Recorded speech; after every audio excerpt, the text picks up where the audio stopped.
Mauricio Cartún es uno de los dramaturgos más importantes que tenemos en la Argentina. Y hablar con él siempre supone un aprendizaje. Yo te podría decir que lo que viene ahora es una entrevista, pero seguramente me quede corto. Te diría que es una experiencia.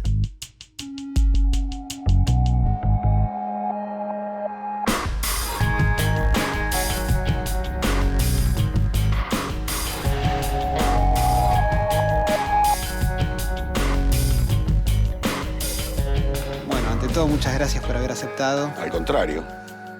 ¿Por qué hay mucha gente que piensa que el drama es más importante que la comedia? Es curioso. El humor tiene mala prensa. El hombre que ríe parecería acercarse a la tontería. Es una especie de prejuicio estúpido instalado por el poder de lo solemne. En realidad es todo lo contrario. No hay nada más profano, más vano que la seriedad. Y no hay nada más sagrado que la risa. De hecho, ¿qué es la risa? Pues la risa es una pequeña ceremonia íntima que crea alguien, a veces incluso en soledad. Es un pequeño ritual, es una orgía personal y privada en la cual salimos del campo de lo profano, lo cotidiano, la producción, e instalamos un pequeño lugar de tiempo abolido. Nadie sabe cuánto dura la risa. La risa es un fenómeno, primero es un fenómeno imprescindible en la vida. ¿Qué sería de nosotros si no tuviésemos esa descarga misteriosa? Porque por el otro lado, nadie tampoco sabe muy bien cuál es la función vital de la carcajada. Digo, alguien te puede decir, bueno, cambias el aire, te pones endorfínico. No lo sabemos muy bien. Lo que sabemos es que cuando eso se produce, hay como una especie de chisporroteo de creatividad. ¿De qué nos reímos? Salvo cuando nos reímos, que a veces sucede la risa reaccionaria, te reís del otro. Pero cuando te reís del ingenio, cuando estallás frente a un chiste, en realidad lo que estás haciendo es celebrando la creatividad, celebrando la existencia en el universo del hecho creativo, que es el único que nos transforma realmente en transformadores del mundo, que es nosotros estamos haciendo algo que no estaba. La risa tiene un poder extraordinario. La producción del humor es extrañamente similar a la producción de la poesía, pero hay una serie de elementos comunes, por ejemplo, entre el chiste y la metáfora. Sí. Cuando uno se pone a indagar sobre el humor, lo que encuentra es que el humor en realidad es el campo más serio, paradójicamente, de producción de sentido que tiene el ser humano, el más trascendente, el más poderoso, el que por el otro lado produce un reflejo de lujo, sí, que es un reflejo extraordinario. Conseguís una transformación física manifiesta en el otro. Sin embargo, cierta zona que tiene que ver con lo profano siempre tiene que ver con la producción. A la producción no le conviene que el hombre ría, a la producción no le conviene que el hombre entre en estado orgiástico, lo necesita sometido a la producción. Por eso entonces se valoriza todo lo que tiene que ver con lo serio y se lo lleva al campo ridículo de lo solemne. Yo creo que un esfuerzo que debería hacer el pensamiento y la filosofía es hacer un acto manifiesto de reivindicación del humor. Y viste que también hay una suerte de prejuicio dentro del humor con otro tipo de humor. Por ejemplo, aquel que cree que el drama es más serio que la comedia, o es más importante que la comedia, mejor dicho, también te puede decir, yo me río con esto. Son convenciones, son códigos, y trabajan sobre un antecedente. Es decir, ¿qué cosa te produce risa a vos?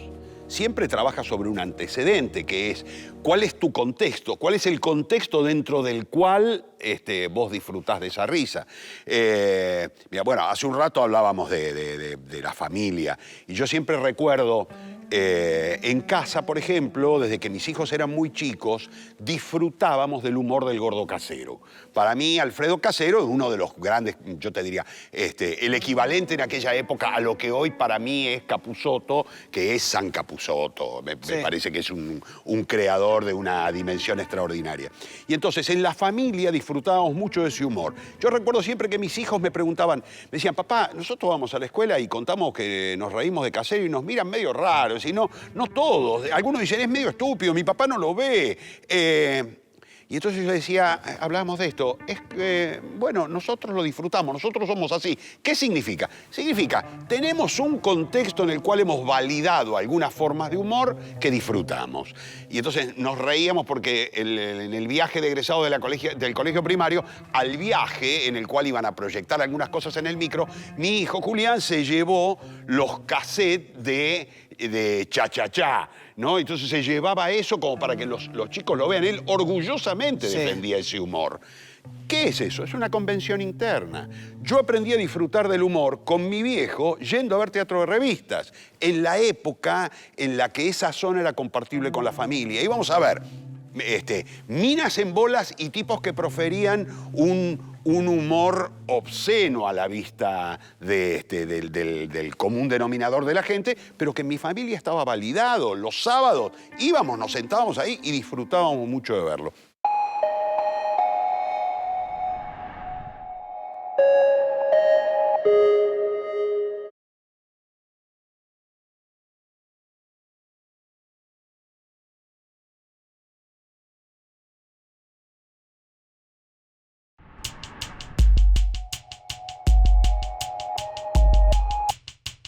¿Qué tipo de artista te interesa más? ¿El que trabaja sobre la demanda, el que plantea su obra pensando a qué público va a ir o el que genera el público? A mí me interesa siempre muchísimo más el que lo genera. A mí me parece que, entre otras cosas, porque hay un lugar de riesgo que hay que honrar. A mí me parece que siempre hay dos alternativas. Una es trabajar sobre lo que ha creado el otro. Esto nosotros llamamos el artista del perímetro. Es decir, hay un perímetro de convenciones creadas por otros artistas. Sí. Yo entro a ese perímetro y trabajo adentro del perímetro de lo que creó otro artista. ¿Sí? Bueno, esto ya está hecho, es lo que está validado trabajo. Pero siempre hay artistas que tienen la pulsión de dar un pasito afuera.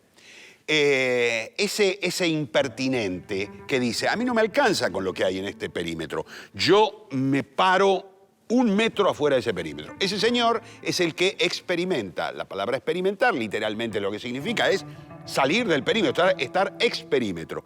Ese tipo que está ex perímetro tiene dos posibilidades. Una, le fue como el culo. Sí, se muere de hambre. Y se muere de hambre y ahí afuera del perímetro llueve. Entonces se empapa, está todo mojado y vuelve como un perrito mojado a meterse en el perímetro. Bueno, el fracaso que todos conocemos. El otro es, se queda trabajando ahí, al principio no lo entienden, al principio... pero de a poco va creando su público. Cuando va creando su público, el perímetro se va agrandando.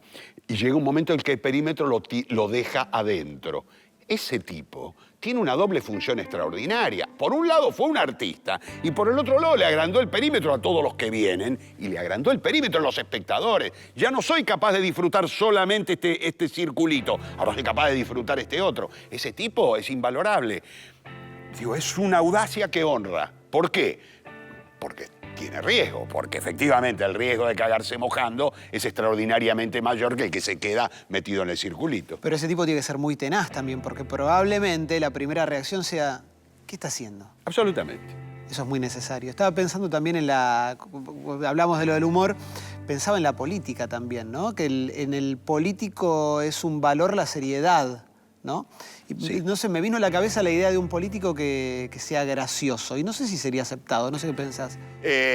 Cada tanto hay algunos que tienen raptos de ingenio de los que disfruto. A mí Aníbal Fernández cada tanto me hace largar algunas carcajadas muy grandes. El exabrupto, digamos, ¿no? Tiene como unos exabruptos, como unas miradas sobre la realidad.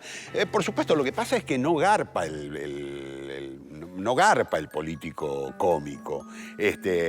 Bueno, Juez, por ejemplo, el cordobés, que cada tanto tiene una de esas salidas cordobesas, que son interesantes cuando aparecen como transgresoras, pero que con el paso del tiempo se empiezan a volver red conceptual del propio Juez. Es decir, sí. ¿Qué esperamos de Juez? Y esperamos que nos haga un chiste cordobés. Y entonces cada vez que lo hace, pues, cerra un poquito, que ya te conozco, ya sé que vas a salir con un chiste.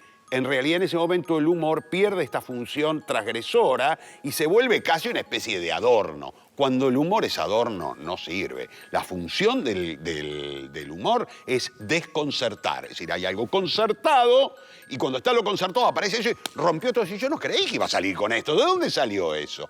Cuando estás esperando que lo produzca, tiene muchísimo menos efecto y valor. Para el artista y creador también debe haber una trampa que evitar todo el tiempo, que es no repetirse, me imagino, porque si no también se arma esa red conceptual. Es como, bueno, vamos a ver lo mismo. Absolutamente. Digo, más allá, a veces en el teatro, curiosamente, el teatro se hace de repeticiones, ¿no? A veces como que se repiten los hits, hay algo que se les cambia la forma, y a veces el espectador además está esperando. A mí me gustan algunos personajes de Capusotto y estoy esperando que aparezca ahora, en muy poco tiempo, el nuevo ciclo para ver qué más hace, por ejemplo, fulano. Entonces uno ya lo busca. Hay algo como de reírse más porque lo conozco. Ahora, lo horroroso es la otra, que es la repetición monótona de algo atendiendo a la vieja hipótesis de el público se renueva. Sí. Lo hice, no, hace de nuevo el chiste, porque el público Eso se renueva. es muy televisivo, ¿no? Volver. Exactamente. Ahora, no hay nada más patético que cuando se repite, que cuando vos lo ves, porque aquello que produjo desconcierto, cuando lo ves por segunda vez, en realidad ni siquiera es concierto, es decepción. ¿El humor político tiene que tener ideología? ¿Se puede hacer humor político sin ideología? ¿Puedo hacer un chiste sobre un político sin estar queriendo decir algo más? Que puede hacerse, naturalmente que puede hacerse, pero a mí lo que me parece es que la expresión más profunda del ser humano es poner sus herramientas al servicio de sus pasiones. Y que las cosas funcionan cuando están al servicio de las pasiones. Si en el humor yo tengo que dejar de lado mi pasión para poner por delante el humor, me parece que hay algo como extremadamente servil al medio por sobre encima del fin.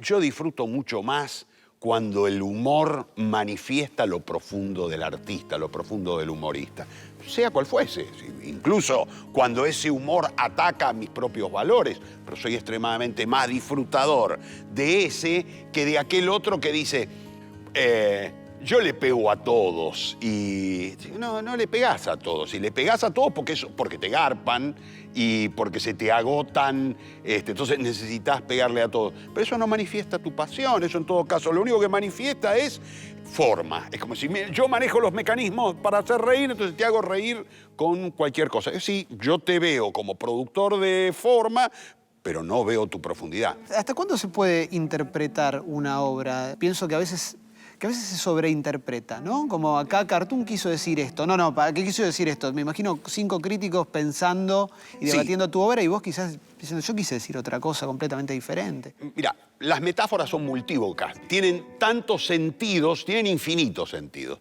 Por lo tanto, cualquiera que quiera atribuirse una interpretación de la metáfora ya la está traicionando. Mira, la metáfora es esto y es esto y es esto. Las interpretaciones son interminables. Algunas son interesantes. Yo te cuento una muy breve. Sí. Cuando nosotros estrenamos Salomé de Chacra en el Teatro del Pueblo, hace 2 años, una cosa así, en la segunda función una de las actrices, Estela Galassi, tuvo un accidente, se cayó de una escalera y se fracturó una pierna. Como yo no quería hacer reemplazo, y ella es una de esas actrices extraordinarias que me dijo, yo lo hago con el yeso, pero el médico le decía, no podés pisar. Entonces, tenés que estar en una silla de ruedas. Mauricio, lo hacemos en silla de ruedas. Yo lo pensé. Yo tengo siempre una hipótesis que es a problema técnico, resolución poética. Cuando algo no lo podés resolver en técnica, lo tiene que resolver la poesía. Y entonces decidí modificar toda la puesta de la obra con una actriz ahora en silla de ruedas. El personaje lo admitía. El personaje era un personaje de la aristocracia argentina, más reaccionaria, más dura. Y modifiqué la apuesta y seguimos la temporada con ella. El público que venía y veía la obra con un personaje en silla de ruedas creía que yo había montado el espectáculo así. Y al mes, Estela Galassi me dice, Mauricio, cuando yo esté bien, sigo en la silla de ruedas. Está extraordinariamente mejor. Y yo le digo, déjame pensarlo, Estela, porque en lo que yo dudo todavía es cómo se está leyendo del otro lado. 5 días después, sale una crítica de alguien que había visto solamente esto y empieza a hablar del poder de la metáfora de la oligarquía en silla de ruedas. Ahora acaba, digo, ¿vos te das cuenta? La metáfora acaba de construir el sentido. Mi maestro, Ricardo Monti, a quien siempre tengo que honrar cada vez que pienso en esta profesión, decía una cosa extraordinaria. Decía, a la herida de la imagen solo la sutura y la cicatriza la metáfora. Entonces digo, la herida era, ¿qué era? Un accidente, se le rompió la gamba a la mina y la puso en una silla de ruedas y está ahí, el espectador puede pensar, una actriz en silla de ruedas. ¿Qué es lo que sutura y cicatriza eso? La metáfora, el sentido. Alguien que dice, qué bárbaro este cartoon, mirá, que habla de la oligarquía y la oligarquía es mala y en silla de ruedas, quiere decir que no puede avanzar, que está... Empezó a construir un sentido alrededor. ¿Cuánto se interpreta sobre algo? Es interminable cuánto se puede interpretar. Hasta el día de hoy seguimos interpretando a Shakespeare. ¿Y a vos te gustó eso, que hicieran eso? Dijiste... No En todo caso, me confirma la hipótesis poética de mi construcción. Y es esto, yo soy un poeta. Tennessee Williams decía, yo soy un poeta. Que ponga poesía en boca de los personajes no me hace menos poeta que el que lo pone en un libro en poesía. Yo trabajo muy poéticamente. Por lo tanto, cuando pasa esto, me confirma la hipótesis poética de, bueno, la obra es multívoca, la obra tiene muchas voces, tiene muchas interpretaciones posibles. Bueno, también podría tener una horrorosa y uno debería hacerse cargo, pero es parte del fenómeno de la poesía. ¿Vos qué esperás como espectador cuando vas a ver una obra de teatro? Yo lo que espero es, de pronto, estar metido en un contexto dentro del cual he perdido sentido del tiempo, se ha producido el fenómeno del tiempo abolido, te pasa en una buena película, Eso no está sabes buenísimo. cuánto duró. Eso es extraordinario. Eso es hermoso. Porque eso es sagrado. Ese es el fenómeno de lo sagrado. Se ha producido, no estoy mirando el reloj, no estoy pensando a qué hora me voy a comer. Estás tomado por eso y todo lo que allí está pasando te conmueve sin necesidad de tener que decir, bueno, ¿y ahora qué va a pasar? Y no puedo salir, soy tomado por el ritual. Yo, es lo mismo que te pasa cuando vas, por ejemplo, a un casamiento. A mí me gusta mucho ir a llorar a los templos, ¿no? Hay algo del ritual del casamiento, de la boda, y yo digo, especialmente la judía porque está más cargada de poesía, hay algo de romper la copa. Ustedes dos han bebido en esto y ahora rompemos la copa porque nadie más beberá los últimos labios que tomaron esa copa. Es una poesía extraordinaria. Sí. Cuando uno está frente a eso y llora, o llorás cuando llega el padre con la novia de blanco y la deja allí, y ese es el punto de inflexión en el cual el padre dice, hasta aquí te acompañé, hija, y ahora empieza otra vida, se construye un relato donde es inevitable que uno sea ganado por la emoción. Yo lloro, digo, es uno de los lugares donde lloro de manera más legítima. Yo digo, pero es una obra que la vi muchas veces. Siempre se hace lo mismo, cambian los actores, pero siempre es la misma. ¿Qué significa? Fui ganado por el ritual. Lo que yo quiero que me pase en el teatro es ser ganado por un ritual. Hay algo también en el arte que a mí me parece maravilloso y que yo lo he visto en algunas películas, que es que lo que te emocionaba en un momento quizás ya no te emociona tanto y ahora otra escena es la que te hace llorar. Por ejemplo, que como que se va resignificando, sí. Como que no hay un mismo sentido siempre. Absolutamente, absolutamente. Pero eso es lo que tiene de interesante la obra de arte. El hecho de poder volver a ella en distintos momentos de tu vida, o a veces sucesivos, y descubrir otras cosas. A mí me gusta, por ejemplo, cuando descubro espectadores que han visto más de una vez alguna apuesta mía. En principio, siempre tenemos una joda de camarines, que es lo bueno de mis obras es que no tiene mucho público, tiene poco, pero se repite. Claro. Entonces, tenemos poco, pero como garpa varias veces, te suma. Pero fuera del chiste, hay algo interesante cuando vos descubrís que un tipo es capaz de volver un mes después a vivir el mismo ritual de 1 hora y media, porque sabe que va a disfrutar del ritual, pero le va a pasar esto que vos decís. Va a encontrar una zona que no había percibido en la cual encuentra un nuevo significado. Bueno, eso es resultado inevitable de la complejidad. Digo, siempre digo que la complejidad tiene mala prensa. Y cuando algo es complejo, va a decir, no, hacémelo fácil. ¿Por qué? La vida es fácil, la realidad es fácil, los afectos son fáciles, las relaciones, la paternidad, el sexo, la política es fácil. No, estamos en el marco de una complejidad. Lo interesante es aprender a disfrutar de la complejidad.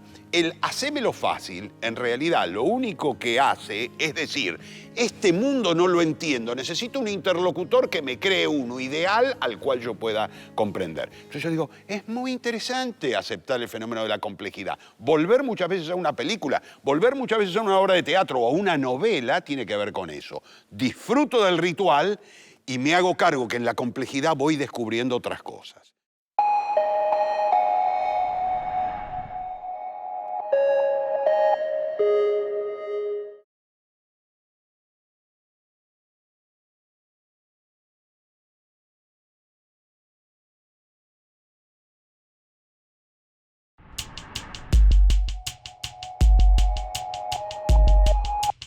Me parece que también el que no se arriesga es bastante haragán, ¿no? Me parece, ¿no? La idea de la haraganería termina llevando al arte a un plano de consumo. Absolutamente, sí. Es decir, la haraganería en los dos campos dialécticos, Sí, el sí, espectador y el artista.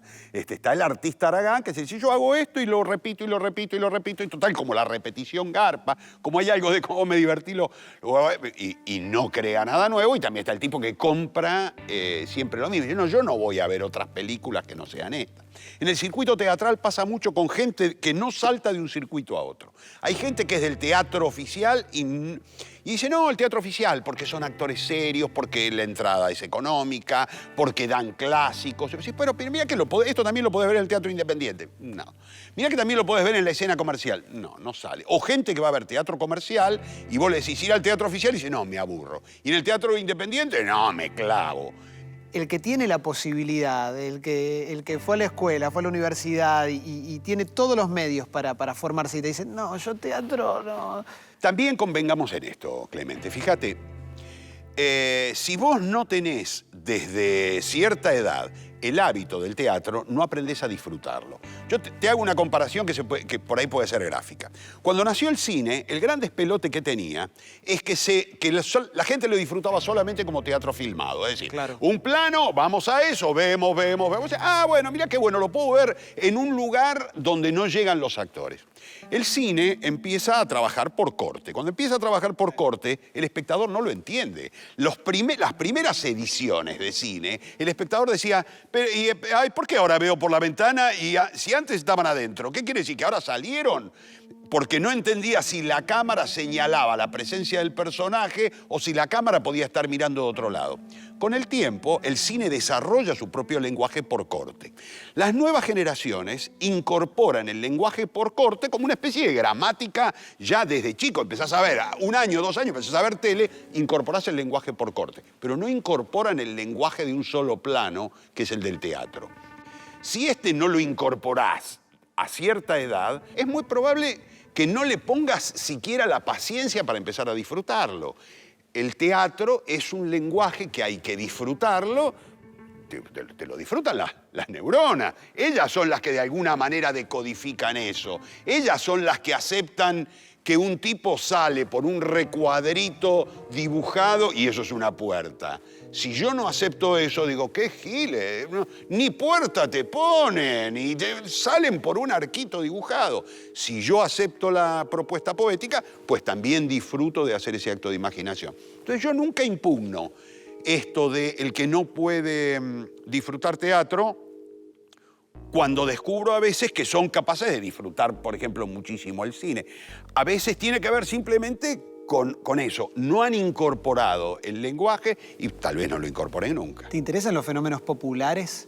Mira, no puedo disfrutar de estos fenómenos populares cuando es demasiado obvia la mercantilización del producto. Es decir, cuando veo lo mercantil construyendo, y para mí es tan obvio el fenómeno de lo mercantil que está por delante, digo, tengo que hacer un esfuerzo muy grande para ponerme en ese espectador que acepta la convención. Digo, por supuesto no lo impugno, pero a mí me cuesta mucho. Pero en cambio, ciertos fenómenos populares a mí me han resultado, yo te diría, cuento algo que no lo he contado muchas veces, pero yo, por ejemplo, en los 70 descubrí en Córdoba el Cuarteto de Oro, en el cual, digamos, el Cuarteto de Oro lo tenía un señor que se llamaba Coquito Ramaló, y el vocalista, el cantante, era un señor que se llamaba La Mona Jiménez.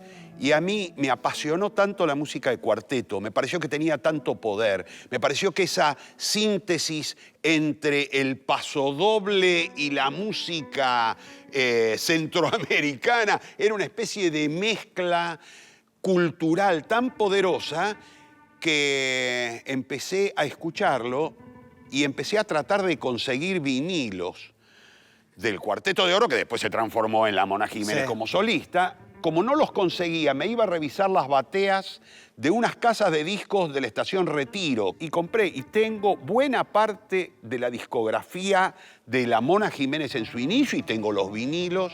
Y mis hijos aprendieron a bailar en la sala de casa bailando los discos de La Mona. Y nosotros bailábamos. Yo ponía música y la disfrutaba, y hasta el día de hoy la disfruto de una manera extraordinaria.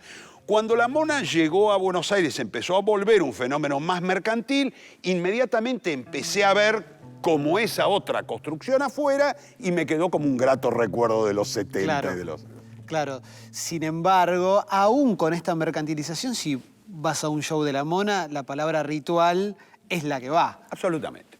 Yo estoy seguro, yo no podría ir a un show de La Mona Jiménez sin llorar, te diría, porque los rituales tienen algo de eso. Es decir, como la sensación de este fenómeno que se produce acá es un fenómeno que trasciende, como yo te dijera, este es el fenómeno trascendente de un artista, este tipo que hace 30 años que hace esto y aquí vienen a bailar los chicos con sus padres que se conocieron aquí y los abuelos que se conocieron aquí y todos viven este ritual con esta música que sigue pareciéndose mucho a sí misma, que no necesita hacer otra cosa. Cada tanto se ayorna tomando algo de lo que está dando vueltas, pero sigue el chingui-chingue de una manera uniforme, casi te diría tradicional, que produce inevitablemente la conmoción, la emoción. No habría manera que eso te deje afuera. Sos muy generoso, muchas gracias. No, gracias a vos.